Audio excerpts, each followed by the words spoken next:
Cette vidéo est sponsorisée par OneFootball, l'appli numéro 1 sur le foot, l'actu, les résultats, tous les liens sont dans la description. Salut à tous, aujourd'hui on se retrouve pour l'épisode numéro 317 de l'After Zap Image, ça sera le dernier épisode de l'année 2018. Alors un grand merci à tous ceux qui m'ont suivi pendant cette année 2018, merci d'être présents, ça m'a quand même une belle petite communauté, ça fait extrêmement plaisir. Je vous souhaite de passer une très bonne soirée ce soir et puis des meilleurs vœux pour cette année 2019. Nous on démarre avec des infos qui concernent l'Olympique de Marseille notamment, qui pourrait se séparer de Nemanja Radonjic. On rappelle qu'il est arrivé cet été, le Serbe Radonjic, qui pourrait être prêté du côté de Stuttgart, l'équipe qui est vraiment en grande difficulté en Allemagne, le VfB Stuttgart, l'équipe de Benjamin Pavard, qui aimerait tout simplement le recruter en prêt puisqu'il ne joue pas énormément du côté de Marseille. Radonjic, il a aussi été régulièrement blessé, des petits pépins physiques, donc il n'a pas pu toujours être titulaire. Et puis dernièrement, c'était quand même souvent les matchs d'Europa League qui n'avaient plus d'intérêt pour lui lorsqu'il a pu jouer.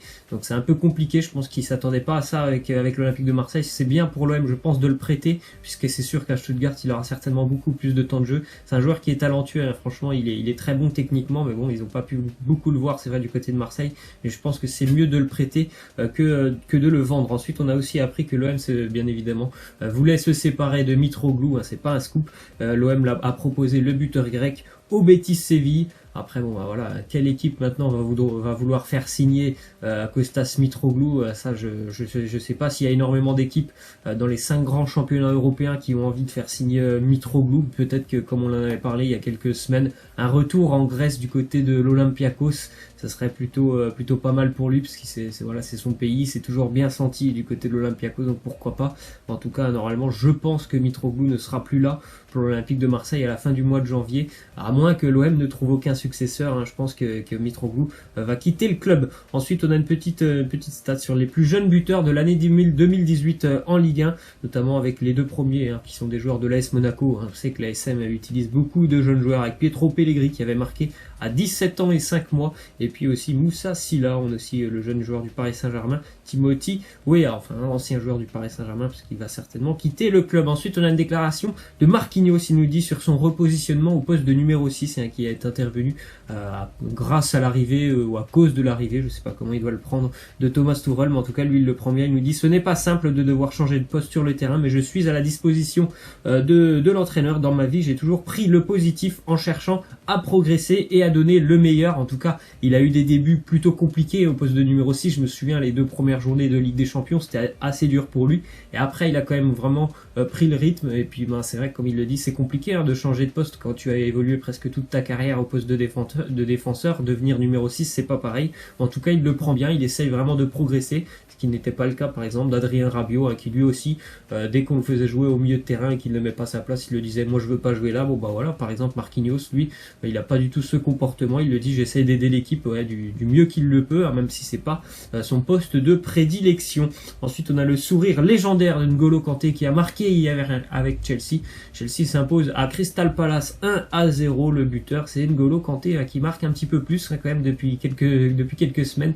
Il y avait eu une déclaration de Maurizio Sarri qui avait dit tout simplement: j'espère que N'Golo va pouvoir progresser dans les 20 derniers mètres et marquer plus de buts. Il est en train de le faire. Il a marqué un très joli but, un vrai but d'attaquant hier, pour ceux qui ne l'ont pas vu. Contrôle de la poitrine, frappe du pied gauche de N'Golo Kanté, assez joli but, avec ce sourire bien évidemment légendaire. D'ailleurs, une déclaration de Sarri nous dit: Kanté s'améliore surtout dans les mouvements sans le ballon. Aujourd'hui, son mouvement a été très bon et il a fait le bon geste. C'est important quand on joue contre des adversaires comme Crystal Palace. Voilà, le geste, il a été parfait offensivement pour N'Golo Kanté. Aussi que défensivement, il est au point. Après, offensivement, c'est pas ses premières qualités, mais hier, en tout cas, ce but, il est vraiment très très bon. Son placement, son appel, tout est bon dans le but de N'Golo Kanté hier. Ensuite, on a une petite info qui concerne le Bayern et Chelsea. Le Bayern espère toujours vendre Mats Hummels cet hiver. Ils espèrent déjà le vendre avant le 14 janvier. Je pense que c'est plutôt pour pouvoir envisager une nouvelle recrue, et puis juste aussi avant le retour de la Bundesliga qui reprendra dans 3 semaines en Allemagne. Donc le Chelsea serait prêt à tenter une offre pour Mats Hummels de pourquoi pas 33 millions d'euros, c'est ce que demande en tout cas le Bayern Munich, mais Chelsea pour le moment ne serait pas disposé à mettre autant d'argent, mais en tout cas c'est un sérieux prétendant, les Blues. Ensuite, on a une déclaration de Jürgen Klopp lors du match face à Arsenal. Il nous dit: on savait qu'en seconde mi-temps, le match n'était pas terminé, alors il fallait contrôler. Quand Salah a donné le penalty à Roberto Firmino, j'ai failli pleurer. On sait tous qu'il veut marquer des buts, c'était beau. Il a laissé une penalty tout simplement, je pense, pour que Firmino puisse inscrire son triplé. Et c'est vrai que c'était un beau geste, il n'était pas obligé de laisser ce penalty, Mohamed Salah. Mais voilà, il l'a fait, et puis ça s'est très bien passé pour Liverpool qui a écrasé Arsenal 5-1, qui est un sérieux prétendant au titre, les Reds de Liverpool qui auront d'ailleurs certainement peut-être une finale, en tout cas pas pour eux, mais pour Manchester City, ça sera une finale, ça sera jeudi. Manchester City-Liverpool, ça sera un très joli match. Ensuite, on a une déclaration de Gunnar Solskjaer, l'entraîneur de Man U. Il nous dit: De Gea et Martial, le club veut qu'il signe. Quand vous êtes à Man U, l'herbe n'est pas plus verte ailleurs. C'est le plus grand club au monde, mais je pense que vous devriez saisir l'opportunité de rester ici et de faire partie de l'histoire. On sait que les deux joueurs ont vraiment eu des problèmes, surtout sous l'ère Mourinho, afin de prolonger leur contrat. Peut-être que voilà, avec le nouvel entraîneur, ça va changer un petit peu les choses, et peut-être que ça va aller un peu plus vite. On sait que ces deux joueurs quand même plutôt importants pour le club, donc j'espère qu'ils vont pouvoir rester du côté de Manchester. Ensuite, on a un petit résultat hier. Il y avait plusieurs matchs, mais ce résultat il est important pour Burnley qui bat West Ham 2-0. Enfin une victoire pour Burnley, c'est seulement la deuxième en 13 matchs pour les Clarets de Sean Dyche, grâce à des buts de Chris Wood et de McNeil. Elle fait vraiment du bien à Burnley qui reste quand même relégable, mais elle fait du bien cette victoire, en plus sans encaisser de but, eux qui ont la deuxième pire défense de Premier League. Ensuite, les petites stats de Wolverhampton cette saison en Barclays Premier League face au gros du championnat, c'est tout simplement incroyable. Ils ont perdu aucun match, que ça soit face à City, United, Arsenal, Chelsea ou Tottenham. Ils ont perdu aucun match. C'est une équipe vraiment très agréable et vraiment très costaud, le Wolverhampton de Nuno Espirito Santo, l'ancien entraîneur du Benfica. C'est vraiment une équipe super costaud. Il y a des joueurs de qualité. Et puis voilà, ce week-end, ils s'imposent à Tottenham, à Wembley, face aux Spurs, 3-1. Pour moi, c'est l'un des meilleurs promus actuellement, bien évidemment, en Première Ligue. Ils font un parcours assez incroyable. Ensuite, les petites infos concernant Samuel Umtiti du côté de Barcelone. L'heure est grave. Il est revenu parce qu'il avait passé 3 semaines à Doha pour essayer de traiter sa blessure au genou. Visiblement, il n'y a pas eu d'énormes progrès du côté de Barcelone.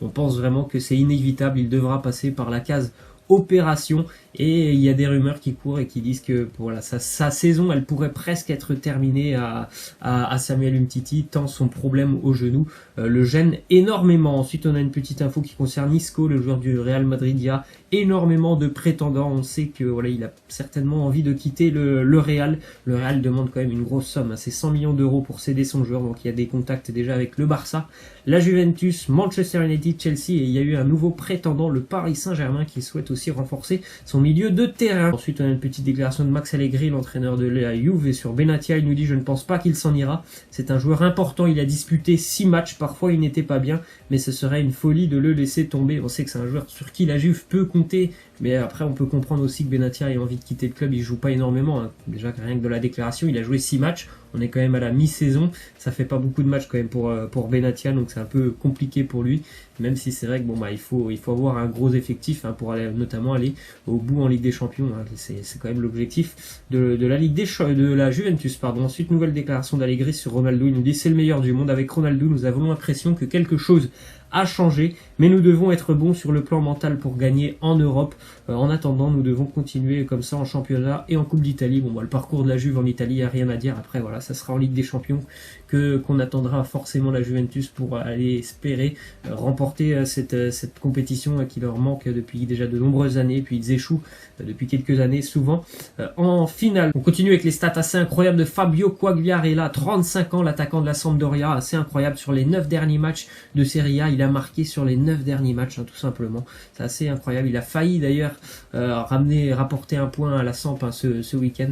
La Samp qui se déplaçait du côté de la Juve, 2-1 pour la Juve, mais il y a eu un but refusé avec l'aide de la vidéo dans le temps additionnel, un but magnifique de la part de la Sampdoria. Ensuite, on a une petite image de Diego Maradona qui lui aussi soutient Kalidou Koulibaly. On l'a vu poser sur Instagram avec le maillot de Koulibaly, le Napolitain. On continue avec l'AC Milan qui aimerait conserver Tiemoué Bakayoko à l'issue de la saison. Le seul problème, c'est que l'option d'achat fixée par Chelsea, elle est à 35 millions d'euros, ce qui est un peu cher quand même pour l'AC Milan. petit peu incroyable quand même, puisqu'il y a encore 2-3 semaines, hein, je pense que du côté du Milan, on espérait plutôt voir Bakayoko quitter le club cet hiver, et puis là il a enchaîné quelques bonnes performances, et ben voilà, on se pose déjà la question, est-ce qu'on devra le conserver l'été prochain? Ensuite, on a une petite déclaration de Jérôme Boateng, le défenseur du Bayern et de la sélection allemande. Il nous dit: 2018 touche à sa fin et j'en suis content.